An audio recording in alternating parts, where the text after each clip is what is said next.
ತಾಲೂಕಿನ ಶಿವಳ್ಳಿ ಗ್ರಾಮದ ಅರಣ್ಯ ಸರ್ವೆ ನಂಬರ್ 139ರಲ್ಲಿ ಅನಧಿಕೃತವಾಗಿ ಸಾಗುವಾನಿ ಜಾತಿಯ ಮರವನ್ನು ಕಡಿದ ಖಚಿತ ಮಾಹಿತಿ ಮೇರೆಗೆ ಶಿರಸಿ ವಿಭಾಗದ ಉಪ ಅರಣ್ಯ ಸಂರಕ್ಷಣಾಧಿಕಾರಿ ಡಾಕ್ಟರ್ ಅಜ್ಜಯ್ಯ ಜಿಆರ್ ಮತ್ತು ಸಹಾಯಕ ಅರಣ್ಯ ಸಂರಕ್ಷಣಾಧಿಕಾರಿಗಳಾದ ಎಸ್ಎಸ್ ನಿಂಗಾಣಿಯವರ ಮಾರ್ಗದರ್ಶನದಲ್ಲಿ ಬನವಾಸಿ ವಲಯ ಅರಣ್ಯಾಧಿಕಾರಿ ಭವ್ಯ ನಾಯ್ಕ್ ನೇತೃತ್ವದಲ್ಲಿ ಸ್ಥಳ ಪರಿಶೀಲಿಸಿ ಸಾಗುವಾನಿ ಜಾತಿಯ 4 ತುಂಡುಗಳನ್ನು ಜಪ್ತುಪಡಿಸಿಕೊಂಡು ಆರೋಪಿಗಳಾದ ಮಂಜುನಾಥ್ ಕೃಷ್ಣ ಮೊಗೇರ್, ಕೃಷ್ಣ ರಾಮಚಂದ್ರ ಪಟಗಾರ್, ಶಾಂತಪ್ಪ ರಾಮಣ್ಣ ತಳವಾರ್ ಇವರ ಮೇಲೆ ಪ್ರಕರಣ ದಾಖಲು ಮಾಡಲಾಗಿದೆ.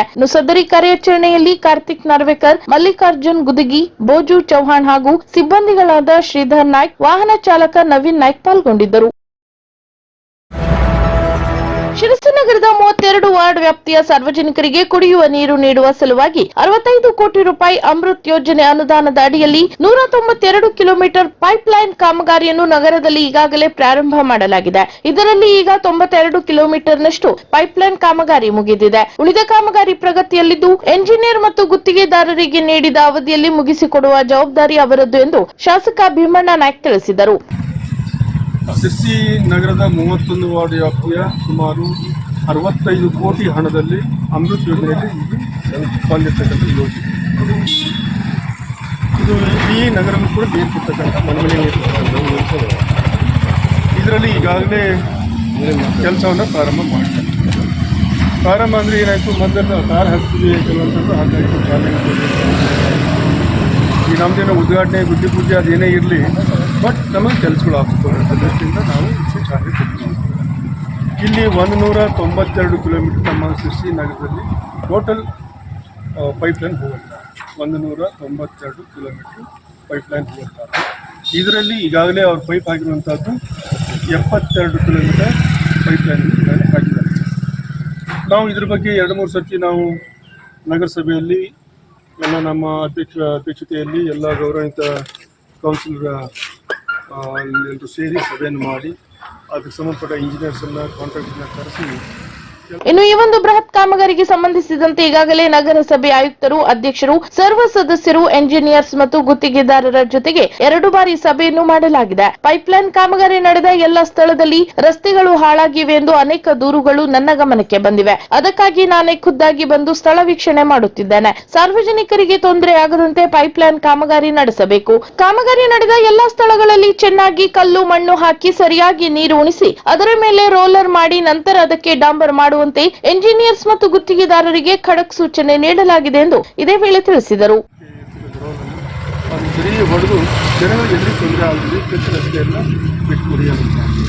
ಅದರಲ್ಲಿ ಇನ್ನೊಂದಾಗುತ್ತೆ, ಅವ್ರು ಹೇಳೋಂಥ ಮಾತು, ಇಲ್ಲ ಇದೊಂದು ವರ್ಷ ಮಳೆಗಾಲದಲ್ಲಿ ಸರಿಯಾದ ರೀತಿಯಲ್ಲಿ ಸೆಟ್ಲ್ ಆದರೆ ನಾವೇನು ತೆಗೆದಿದ್ವಿ ಎಲ್ಲಿ ಓಪನ್ ಮಾಡಿದ್ವಿ ಪೈಪ್ ಹಾಕೋಕ್ಕೆ, ಅದು ಇದೊಂದು ಮಳೆಗಾಲದಲ್ಲಿ ಸರಿಯಾಗಿ ಮಳೆಯಲ್ಲಿ ತೋದು ಸೆಟ್ಲ್ ಆದ ನಂತರ ನಾವು ಟಾರ್ ಹಾಕಿದ್ರೆ ಚೆನ್ನಾಗತ್ತೆ ಅಂತಂದು ಅದ್ರ ಬಗ್ಗೆ ಮಾತೇ ಇಲ್ಲ. ಈಗ ನಾನು ಅವ್ರಿಗೆ ಸೂಚನೆ ಕೊಟ್ಟದ್ದು ಇಷ್ಟೇ, ಈಗ ಎಲ್ಲೆಲ್ಲಿ ನಮ್ಮ ರೋಡ್ಗಳು ನಗರೋತ್ಥಾನದಲ್ಲಿ ಒಂದು 2-3 ರೋಡ್ ಆಗಿದ್ದಾರೆ, ಅವ್ರಿಗೂ ಟೈಮ್ ಬಾಂಡ್ ಇದೆ. ಈಗ ಇದಕ್ಕಾಗಿ ಬಿಡೋಕ್ಕಾಗಲ್ಲ, ರೋಡು ಕೂಡ ಕೆಟ್ಟೋಗ್ಬಿದ್ದಾವೆ ಅಲ್ಲಿ. ಅದಕ್ಕೆ ಎಲ್ಲೆಲ್ಲಿ ನಗರೋತ್ಥಾನ ಕೂಡ ಆಗ್ತಾ ಇದ್ದಾವೋ ಅಲ್ಲಿ ಅದನ್ನು ಸರಿಯಾದ ರೀತಿಯಲ್ಲಿ ನೀರನ್ನು ಬಿಟ್ಟು ಸರಿ ನೀರು ಕುಡಿಸಿ ಮಣ್ಣು ಸೆಟ್ಲನ್ನು ಮಾಡಿ ಅವ್ರಿಗೆ ಟಾರ್ ಹಾಕೋಕ್ಕೆ ಅವಕಾಶ ಮಾಡ್ತೀವಿ ಅಂತ ಕೊಟ್ಟಿದ್ದೀವಿ ನಾವು. ಹೀಗೆ ಎಲ್ಲ ರೀತಿಯ ಕೆಲಸನ ನಾವು ಅದನ್ನು ಸರಿಯಾದ ರೀತಿಯಲ್ಲಿ ಮಾಡ್ತೀವಿ ಅಂತ ಇದನ್ನು ನಾವು ನಂಬಿಕೆಯನ್ನು ಆಮೇಲೆ ಇಟ್ಟಿದ್ದೀವಿ. ನಾವು ಇದು ಮಾಡಿಲ್ಲ ಅಂದರೆ ಸರಿ ಆಗಿಲ್ಲ ಅಂತಂದರೆ ಅದು ಬೇರೆ ಥರ ಆಗುತ್ತೆ. ಅದಕ್ಕೆ ಅವಕಾಶನ ನಾವು ಕೊಡಬೇಕು. ಶಿರಸಿ ತಾಲೂಕಿನ ಬದನಗೋಡು ಗ್ರಾಮ ಪಂಚಾಯತಿ ವ್ಯಾಪ್ತಿಯ ಸಂತೋಳಿ ಗ್ರಾಮದಲ್ಲಿರುವ ಹೊಲಗದ್ದೆಗಳಿಗೆ ಮತ್ತೆ ಆನೆಗಳ ಹಿಂಡು ಲಗ್ಗೆ ಇಟ್ಟಿದ್ದು ರೈತರ ನಿದ್ದೆಗೆಡಿಸುವಂತೆ ಮಾಡಿದೆ. ವೀರಭದ್ರ ಗೌಡ್ರು ಕರಡೇರ್ ಎಂಬ ರೈತರ ಹೊಲದ ಭತ್ತದ ಬವಣೆಗೆ 5ಕ್ಕೂ ಹೆಚ್ಚಿನ ಸಂಖ್ಯೆಯಲ್ಲಿದ್ದ ಆನೆಗಳು ನುಗ್ಗಿ ಬೆಳೆಯನ್ನು ಹಾಳು ಮಾಡಿರುವುದು ಕಂಡು ಬಂದಿದೆ. ಇದು ಅತಿವೃಷ್ಟಿಯಿಂದ ಕಂಗಾಲಾದ ರೈತನಿಗೆ ಗಾಯದ ಮೇಲೆ ಬರೆ ಎಳೆದಂತಾಗಿದೆ. ಇನ್ನು ಸಂಬಂಧಪಟ್ಟ ಇಲಾಖೆಯವರು ಕೂಡಲೇ ಸ್ಥಳ ಪರಿಶೀಲನೆ ನಡೆಸಿ ರೈತರಿಗೆ ಸೂಕ್ತ ಪರಿಹಾರ ನೀಡಬೇಕು ಎಂದು ಎಪಿಎಂಸಿ ಮಾಜಿ ಅಧ್ಯಕ್ಷ ಪ್ರಶಾಂತ್ ಗೌಡ ಸಂತೋಳಿ ಸರ್ಕಾರಕ್ಕೆ ಆಗ್ರಹಿಸಿದ್ದಾರೆ.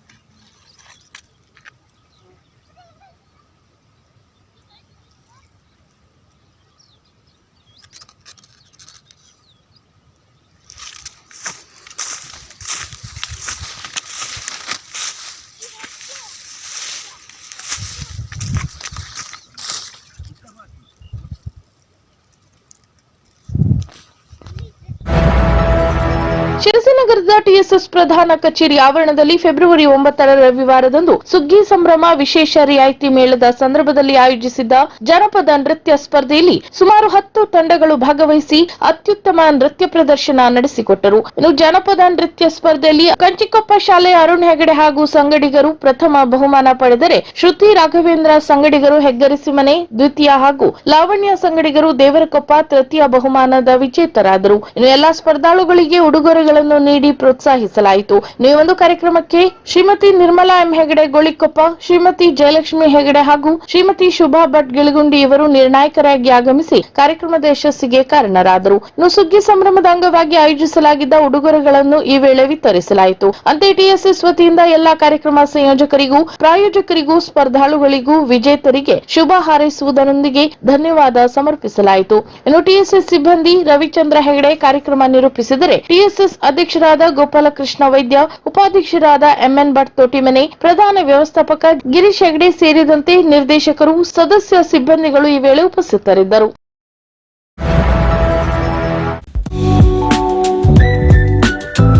ಮೌಲ್ಯವರ್ಧಿತ ಬೇವಿನ ಹಿಂಡಿಯುಕ್ತ ಪೋಷಕಾಂಶ ಭರಿತ ಟಿಎಂಎಸ್ ಭೂಸುರಕ್ಷಾ ಸಾವಯವ ಗೊಬ್ಬರ.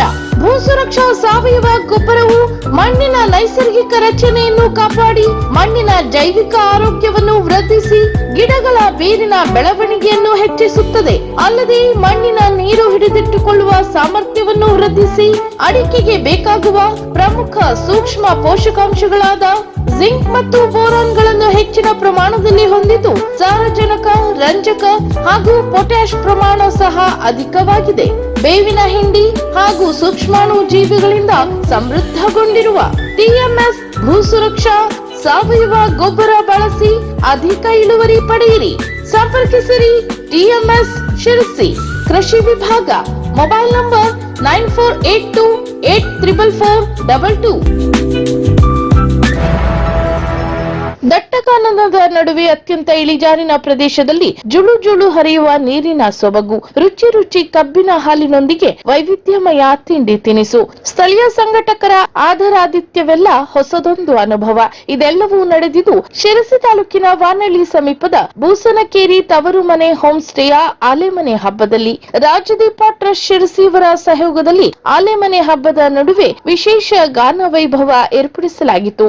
ಈ ಒಂದು ಕಾರ್ಯಕ್ರಮವನ್ನು ದೀಪ ಬೆಳಗಿಸುವ ಮೂಲಕ ಉದ್ಘಾಟಿಸಿದ ರಾಜದೀಪ ಟ್ರಸ್ಟ್ ಅಧ್ಯಕ್ಷ ದೀಪಕ್ ಹೆಗಡೆ ದೊಡ್ಡೂರು ಮಾತನಾಡಿ, ಹಿಂದೊಮ್ಮೆ ಆಲೆಮನೆ ಎಂಬ ಸಡಗರ ಪ್ರತಿ ಹಳ್ಳಿಗಳಲ್ಲಿ ಇರುತ್ತಿತ್ತು.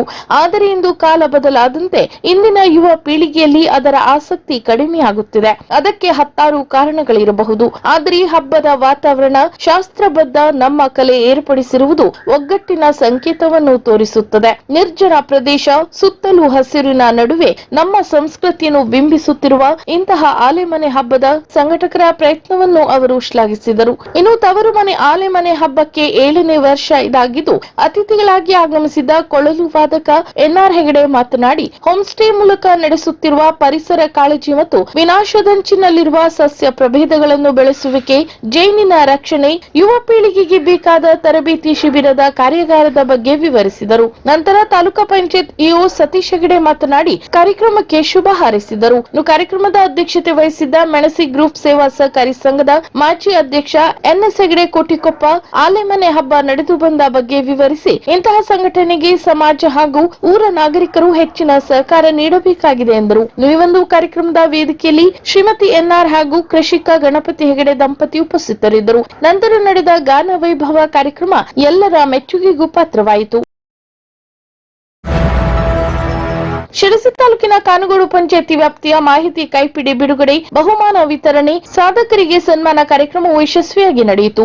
ಮಹಿಳೆಯರಿಗಾಗಿ, ಹೆಣ್ಣು ಮಕ್ಕಳಿಗಾಗಿ ಹಗ್ಗ ಜಗ್ಗಾಟ, ತಲೆಯ ಮೇಲೆ ಪುಸ್ತಕ ಇಟ್ಟು ಓಟ, ಸಂಗೀತ ಕುರ್ಚಿ, 1 ಮಿನಿಟ್ ಕಸೂತಿ ಸ್ಪರ್ಧೆ, ಸಿಹಿ ತಿಂಡಿ ಸ್ಪರ್ಧೆ, ಭಾರತೀಯ ಸೊಗಡಿನ ಫ್ಯಾಷನ್ ಶೋಗಳು ಗಮನ ಸೆಳೆದವು. 200ಕ್ಕೂ ಅಧಿಕ ಮಹಿಳೆಯರು ಈ ಒಂದು ಸ್ಪರ್ಧೆಯಲ್ಲಿ ಉತ್ಸಾಹದಿಂದ ಭಾಗವಹಿಸಿದ್ದರು. ಇನ್ನು ಕಾರ್ಯಕ್ರಮದ ಸಮಾರೋಪದಲ್ಲಿ ತಾಲೂಕಾ ಪಂಚಾಯತ್ ಇಒ ಸತೀಶ್ ಹೆಗಡೆ ಪಂಚಾಯತಿ ಮಾಹಿತಿಯ ಪುಸ್ತಕ ಬಿಡುಗಡೆ ಮಾಡಿದರು. ಅಂತೆ ಮನು ವಿಕಾಸದ ಗಣಪತಿ ಭಟ್, ಎಂಎಸ್ ಅಧ್ಯಕ್ಷ ಜಿಎಂ ಹೆಗಡೆ ಮುಳ್ಖಂಡ, ವರದಿಗಾರ್ತಿ ಶೈಲಜಾ ಗೋರನ್ಮನೆ, ಪಂಚಾಯಿತಿ ಅಧ್ಯಕ್ಷ ಪ್ರಕಾಶ್ ನಾಯ್ಕ್, ಪ್ರಮುಖರಾದ ಜಿವಿ ಕನ್ಗೋಡ್, ರಾಜಾರಾಮ್ ಭಟ್, ಡಿವಿ ಹೆಗಡೆ, ಗೀತಾ ಪೂಜಾರಿ, ಸತೀಶ್ ಭಂಡಾರಿ, ಬಂಗಾರಿ ಹರಿಜನ್, ಪ್ರಶಾಂತ್ ಹೆಗಡೆ, ದತ್ತಾತ್ರೇಯ ಮಡಿವಾಳ್, ಎಕೆ ನಾಯ್ಕ್, ಭಾಸ್ಕರ್ ದೇಶ್ ಭಂಡಾರಿ, ಕೃಷ್ಣಾ ನಾಯ್ಕ್, ಲಕ್ಷ್ಮೀನಾರಾಯಣ್ ಶೆಟ್ಟಿ, ಸಂಘದ ಕಾರ್ಯದರ್ಶಿ ವಿಮಲಾ ಹೆಗಡೆ, ದತ್ತಾತ್ರೇಯ ಮಡಿವಾಳ್, ಮುಖ್ಯಾಧ್ಯಾಪಕ ರವೀಂದ್ರ, ಗ್ರಾಮ ಪಂಚಾಯತ್ ಸದಸ್ಯರು ಸೇರಿದಂತೆ ಸಿಬ್ಬಂದಿಗಳು ಹಾಗೂ ಇನ್ನಿತರರು ಭಾಗವಹಿಸಿದ್ದರು. ಇನ್ನು ಮಂಡಳಿಯ ಅಧ್ಯಕ್ಷೆ ಜಲಜಾಕ್ಷಿ ಹೆಗಡೆ ಆಲ್ಮನೆ ಕಾರ್ಯಕ್ರಮದ ಅಧ್ಯಕ್ಷತೆ ವಹಿಸಿದ್ದರು. ಅಂತೆ ಅರಣ್ಯ ಇಲಾಖೆ ನೌಕರ ವಿಟಿ ನಾಯ್ಕ್, ಯಕ್ಷಗಾನ ಯುವ ಪ್ರತಿಭೆ ತುಳಸಿ ಹೆಗಡೆ ಅವರನ್ನು ಈ ವೇಳೆ ಸನ್ಮಾನಿಸಲಾಯಿತು.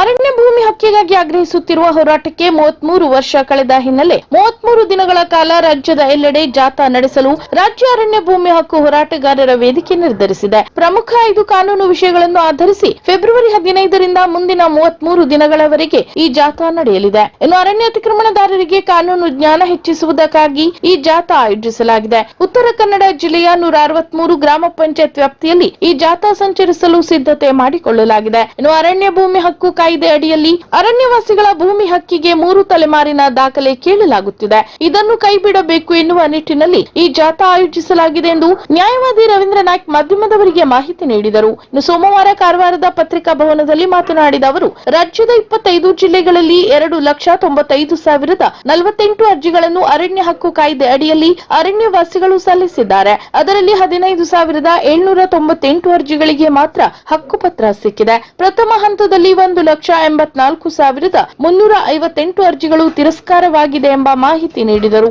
ಇನ್ನು ಈ ಜನಜಾಗೃತಿ ಜಾಥಾ ಫೆಬ್ರವರಿ 15ರಂದು ಹೊನ್ನಾವರದಿಂದ ಶುರುವಾಗಲಿದೆ. ನಂತರ ಹೋರಾಟದ ವಾಹಿನಿಗಳ ಮೂಲಕ ರಾಜ್ಯಾದ್ಯಂತ ಸಂಚರಿಸಲಿದೆ ಎಂದು ಮಾಹಿತಿ ನೀಡಿದರು. ಇನ್ನು ಮಾಧ್ಯಮಗೋಷ್ಠಿಯಲ್ಲಿ ಸಂಘಟನೆ ಪ್ರಮುಖರಾದ ಇಬ್ರಾಹಿಂ ಗೌಡಳ್ಳಿ, ಮಂಜುನಾಥ್ ಮರಾಠಿ, ಭೀಮ್ಶಿ ವಾಲ್ಮೀಕಿ, ಅಮೋಸಾ ಈದಾ, ಪೆಂಚಲಯ್ಯ ಕೋಸಿನ್ಪೋಗು ಸೇರಿದಂತೆ ಇನ್ನಿತರರು ಹಾಜರಿದ್ದರು. ಭಟ್ಕಳದ ಕಾಳಿಕಾಂಬೆ ದೇವಿಯ ಸಾನ್ನಿಧ್ಯ ವೃದ್ಧಿಗೆ ಮಾಡಿರುವ ಬ್ರಹ್ಮ ಕಲಶೋತ್ಸವ ಊರ ಪರ ಊರ ಬಂಧುಗಳ ಸಹಕಾರದಿಂದ ಯಶಸ್ವಿಯಾಗಿ ನಡೆದಿದೆ ಅಲ್ಲದೆ ಭಟ್ಕಳ ಸೀಮೆಗೆ ಹೆಮ್ಮೆ ತಂದಿದೆ ಎಂದರೆ ಅತಿಶೋಕ್ತಿಯಾಗಲಾರದು. ಶ್ರೀ ಕಾಳಿಕಾಂಬಾ ದೇವಿಗೆ ನಡೆಯುತ್ತಿರುವ ಅಷ್ಟಬಂಧ ಬ್ರಹ್ಮ ಕಲಶೋತ್ಸವ ಉತ್ಸವದ ಯಶಸ್ಸಿಗಾಗಿ ಅನೇಕ ಸಮಿತಿಯನ್ನು ಮಾಡಲಾಗಿದ್ದು, ಸಮಿತಿಗಳ ಎಲ್ಲ ಸಂಚಾಲಕರು ಸದಸ್ಯರು ಅಹರ್ನಿಶಿ ದುಡಿದಿದ್ದಾರೆ. ಅಲ್ಪಾವಧಿಯ ಸಿದ್ಧತೆಯೊಂದಿಗೆ ಅಭೂತಪೂರ್ವ ಸಮಾರಂಭ ನಡೆದಿರುವುದು ನಮ್ಮ ತಾಲೂಕಿನ ಸಮಸ್ತ ಸಮಾಜ ಬಾಂಧವರ ಸಂತಸಕ್ಕೆ ಕಾರಣವಾಗಿದೆ. ಭಟ್ಕಳದ ಜಗನ್ಮಾತೆ ಖ್ಯಾತಿಗೆ ಪಾತ್ರರಾಗಿರುವ ಶ್ರೀ ಕಾಳಿಕಾಂಬಾ ದೇವಿಯ ಬ್ರಹ್ಮ ಕಲಶೋತ್ಸವದ ಅಂಗವಾಗಿ ಆಗಮಿಸಿರುವ ಪರಮ ಪೂಜ್ಯ ಜಗದ್ಗುರು ಅನಂತ ಶ್ರೀ ವಿಭೂಷಿತ ಕಾಳಹಸ್ತೇಂದ್ರ ಸರಸ್ವತಿ ಮಹಾಸ್ವಾಮಿಗಳವರು ಮತ್ತು ಪರಮ ಪೂಜ್ಯ ಜಗದ್ಗುರು ಅನಂತ ಶ್ರೀ ವಿಭೂಷಿತ ಶಿವಸುಜ್ಞಾನ ತೀರ್ಥ ಮಹಾಸ್ವಾಮಿಗಳವರು ಹಾಗೂ ಹಾಸನ ಶ್ರೀಗಳ ದಿವ್ಯ ಉಪಸ್ಥಿತಿಯಲ್ಲಿ ಬ್ರಹ್ಮ ಕಲಶೋತ್ಸವ ಕಾರ್ಯಕ್ರಮ ಅತ್ಯಂತ ವಿಜೃಂಭಣೆಯಿಂದ ನೆರವೇರಿತು. ಘೋಷಣೆ ಮಾಡಿಕೊಳ್ತಾ ಇದ್ದೇವೆ. ಆದರೆ ಎಲ್ಲೆಂದರಲ್ಲಿ ಕೊಲೆ, ಸುಲಿಗೆ, ಅತ್ಯಾಚಾರ, ಅನ್ಯಾಯ ಇದೆಲ್ಲವೂ ಕೂಡ ಎಲ್ಲ ರಂಗಗಳಲ್ಲಿ, ಧಾರ್ಮಿಕ ಕ್ಷೇತ್ರ ಇರ್ಬೋದು, ರಾಜಕೀಯ ರಂಗ ಇರ್ಬೋದು, ಅಥವಾ ಬುದ್ಧಿಜೀವಿಗಳಿರ್ಬೋದು, ಯಾವ ರಂಗಗಳಲ್ಲಿ ನೋಡಿದ್ರು ಕೂಡ ಇಂಥ ಅತ್ಯಾಚಾರ ಅನೀತಿಗಳನ್ನ ನೋಡ್ತಾ ಇದ್ದೇವೆ ಅಂತ ಅಂದ್ರೆ ಆ ವಿದ್ಯೆಯ ಜೊತೆಯಲ್ಲಿ ವಿನಯ, ಅದರ ಜೊತೆಯಲ್ಲಿ ಇರಬೇಕಾದಂಥ ಶೀಲ ಇಲ್ಲದ ಶಿಕ್ಷಣ ಅಂದ್ರೆ ಮಾರಲ್ ಎಜುಕೇಶನ್ ಅಂತಕ್ಕಂಥದ್ದೇ ಇಲ್ಲ ಅಂತ ಅಂದ್ರೆ, ನಮ್ಮನ್ನು ಸನ್ಮಾರ್ಗದಲ್ಲಿ ನಡೆಸ್ತಕ್ಕಂಥ ವಿದ್ಯೆಯೇ ನಮಗೆ ಇಲ್ಲ ಅಂತ ಅಂದಾಗ ಆ ವಿದ್ಯೆಯಿಂದ ಏನೆಲ್ಲ ಇವತ್ತು ದುಷ್ಪರಿಣಾಮಗಳಾಗ್ತದೆ. ಇದು ಕೂಡ ಸಮಾಜದ ಮೇಲೆ ಒಂದು ಆಘಾತ. ಶೀಲ ಇಲ್ಲದ ಶಿಕ್ಷಣ ಇದು ಕೂಡ ಒಂದು ಆಘಾತ ಅಂತಕ್ಕಂಥದ್ದಾಗಿ ಹೇಳಿದ್ದಾರೆ. ಇನ್ನು 4ನೇದು ನೀತಿ ವಿಹೀನ ವಾಣಿಜ್ಯ. ಎಲ್ಲರೂ ಕೂಡ ಒಂದಲ್ಲ ಒಂದು ವ್ಯಾಪಾರೀಕರಣದಲ್ಲೇ ನಡೆದಿರ್ತಕ್ಕಂಥವು. ನಾವು ಯಾವುದಾದ್ರೂ ಒಂದು